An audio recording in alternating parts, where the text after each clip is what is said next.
Hostel blogs. तो आज हम अपना हॉस्टल में आए हैं लैब, जो मेरा लाइब्रेरी रूम है। ये रहा लाइब्रेरी रूम। यहाँ पे प्रोजेक्टर लगा हुआ है, ये रहा प्रोजेक्टर। इसको खींचने से प्रोजेक्टर पूरा नीचे आएगा और यहाँ पे बांध दिया जाएगा। ये रहा प्रोजेक्टर,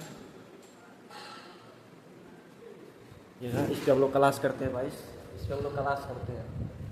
तो प्रोजेक्टर को ऊपर कैसे करें हमको पता नहीं है, ऊपर करेंगे कैसे करें। ए बालक हो, बालक, इसको ऊपर कैसे किया जाता है?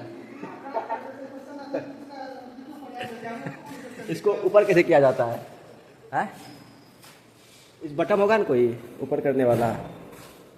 भाई यार, इसको तो नीचा कर लिया, बस ऊपर ही कैसे किया जाता है? कैसे किया? इसको ऊपर करना है। अभी बालक आएगा। हाँ बालक कैसे किए? ऊपर हो गया है। प्रोजेक्टर चलेगा नहीं भाई, अभी प्रोजेक्टर नहीं चलेगा क्योंकि अभी 8 बज चुका है। तो लाइक करो, फॉलो करो।